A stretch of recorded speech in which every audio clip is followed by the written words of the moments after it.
अडानी के भ्रष्टाचार को उजागर करने की सजा मुझे 6 महीने जेल के रूप में मिली। देश की संसद में मैंने नारा लगाया था प्रधानमंत्री जी के सामने कि मोदी अडानी भाई भाई देश बेच के खाई मलाई। हिंडनबर्ग की एक रिपोर्ट आई जिससे पूरा देश और पूरी दुनिया अचंभित रह गए। यानी जिस भ्रष्टाचार के मामले की जांच सेबी अध्यक्ष को करनी थी, वहीं पर इनका पैसा लगा हुआ है, वहीं पे इनका इन्वेस्टमेंट हुआ है लगभग $10 मिलियन। ये अडानी का घोटाला नहीं है, ये भारत के प्रधानमंत्री नरेंद्र मोदी का घोटाला है, ये भारतीय जनता पार्टी का घोटाला है, जिसने पूरा देश अपने दोस्त के हवाले कर दिया। अडानी के भ्रष्टाचार को उजागर करने की सजा मुझे 6 महीने जेल के रूप में मिली।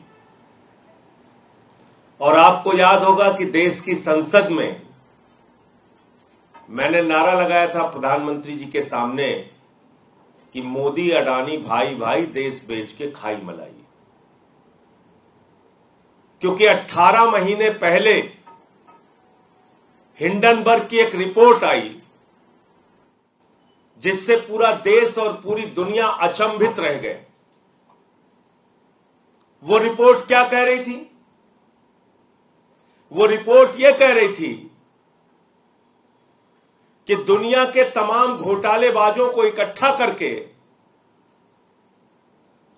भारत से मनी लॉन्ड्रिंग करके अडानी ने हजारों करोड़ रुपए मॉरिशस में फर्जी कंपनियां बना के चैन चुंग लिंग, नासिर अली, इन लोगों के माध्यम से फर्जी कंपनियां बना के हजारों करोड़ रुपए लगाया। और उन्हीं कंपनियों के जरिए गौतम अडानी का भाई विनोद अडानी भारत में शेयर बाजार को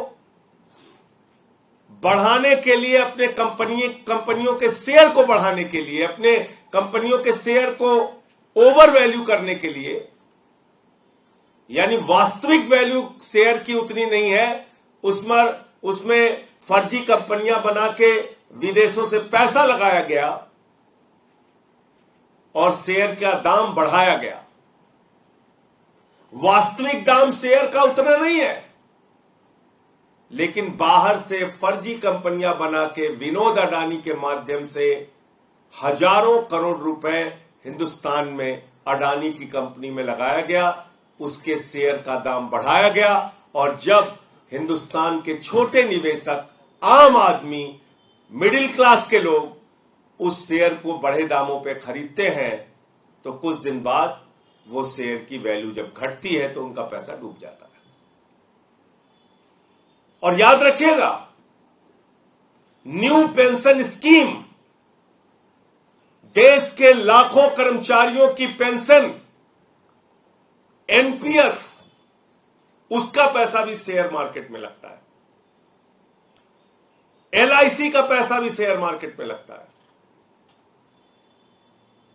और अगर वहां ये घपला और घोटाला हो रहा है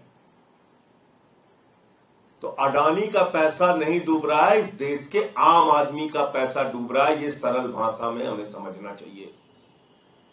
ये अडानी का पैसा नहीं डूब रहा है, उसने तो भ्रष्टाचार कर रखा है।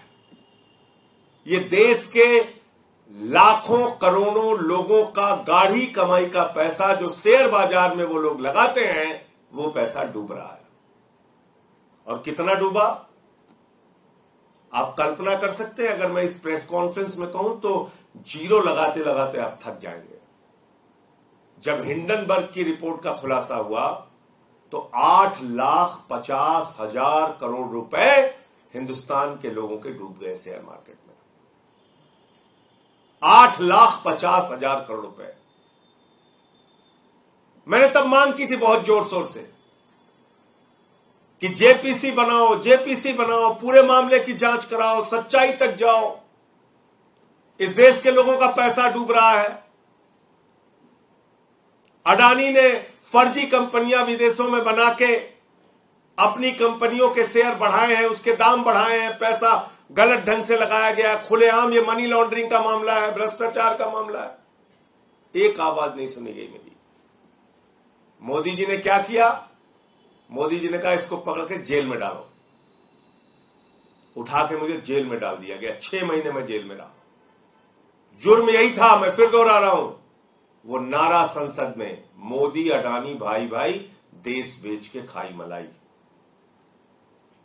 और आज क्या खुलासा हुआ है? माननीय सर्वोच्च न्यायालय में जब मामला गया, माननीय सर्वोच्च न्यायालय ने कहा इस पूरे प्रकरण की जांच सेबी करेगा, सेबी इस पूरे प्रकरण की जांच करेगा। सेबी ने अपनी जांच शुरू की, सेबी ने अपनी रिपोर्ट दाखिल की और 2023 के मई महीने में जो रिपोर्ट सेबी ने सुप्रीम कोर्ट में दाखिल की वो बड़ी हास्यास्पद है। आप सुनेंगे तो आपको मजाक लगेगा। सेबी सुप्रीम कोर्ट में कह रहा है कि हम ऐसे जुड़े 13 मामलों की जांच कर रहे हैं और ये कर रहे हैं वो कर रहे हैं, और बाद में कह रहे हैं हमें पता नहीं है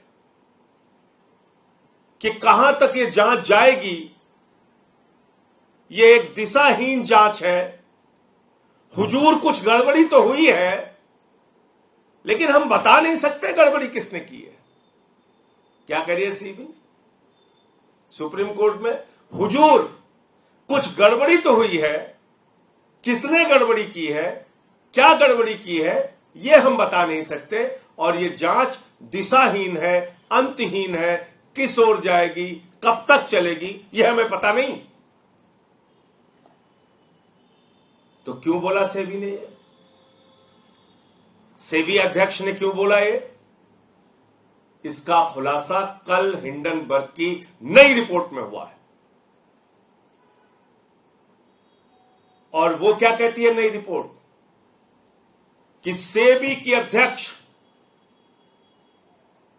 माधवीपुरी बुच और उनके पति धवल बुच ने लगभग $10 मिलियन उन्हीं फर्जी कंपनियों में लगाए हैं, उन्हीं फंड्स में लगाए हैं जिसकी इनको जांच करनी थी। यानी जिस भ्रष्टाचार के मामले की जांच सेबी अध्यक्ष को करनी थी, वहीं पर इनका पैसा लगा हुआ है, वहीं पे इनका इन्वेस्टमेंट हुआ है लगभग $10 मिलियन। और ये एक विसिल ब्लोअर के माध्यम से इस बात का खुलासा हुआ। आप मुझे बताइए, जिन कंपनियों के, जिनके भ्रष्टाचार के, जिन मामलों की जांच स्वयं सेबी को करनी थी, अगर सुप्रीम कोर्ट ने कहा कि आप जांच करेंगे इसकी, तो माधवी बुच ने क्यों नहीं बताया कि हुजूर मैं जांच नहीं कर सकती क्योंकि हमारा मामला, हमारा पैसा तो और हमारे पति का पैसा तो खुद ही इन फंड्स के ऊपर लगा हुआ है, जिसको विनोद अडानी मैनेज करता है, जिसके जरिए हिंदुस्तान के आम आदमी को लूटा जाता है, जिसके जरिए हिंदुस्तान के आम लोगों का लाखों करोड़ रुपए का उनको चूना लगाया जाता है। फिर मैं फिर दोहरा दूं, 8,50,000 करोड़ रुपए शेयर बाजार में 18 महीने पहले इस देश की जनता के डूबे थे, भूलिएगा नहीं। और तब मैंने चिल्ला चिल्ला के कहा था कि यह बहुत बड़ा भ्रष्टाचार है, जेपीसी से इसकी जांच कराओ। और तब मेरी एक नहीं सुनी गई, बल्कि उल्टा मोदी जी ने उठा के हमको जेल में भेज दिया। तो मैं भारत के प्रधानमंत्री से पूछना चाहता हूं, आप भ्रष्टाचार पे बड़ी बड़ी बातें करते हैं, भ्रष्टाचार को खत्म करने की गारंटी देते हैं, भ्रष्टाचारियों को जेल में भेजने की गारंटी देते हैं, और आपने एक तेलंगाना की सभा में कहा था अडानी कांग्रेस को टेम्पू में भर भर के रुपया पहुंचा रहा है। आप देश के प्रधानमंत्री होकर इतना बड़ा आरोप लगाते हैं और जैसे ही आपकी शपथ ग्रहण समारोह होती है, भारत के सेना के सर्वोच्च पद पे बैठे हुए लोग पीछे बैठते हैं, अडानी आगे बैठता है।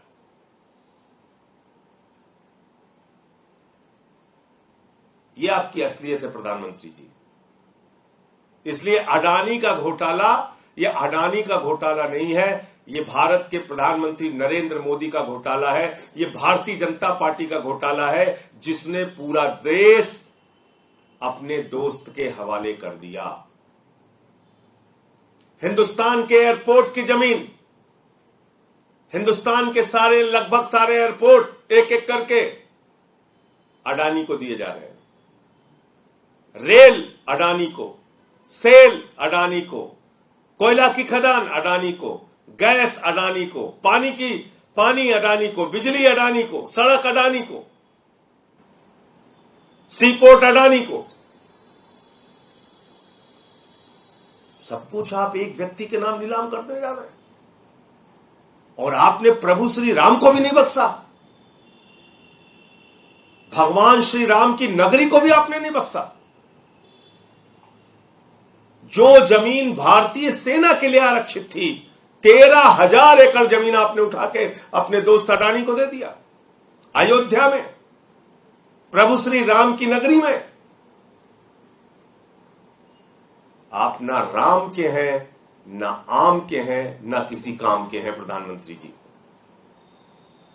आपका एक ही मकसद है, अपने दोस्त के नाम पूरे देश को नीलाम करना।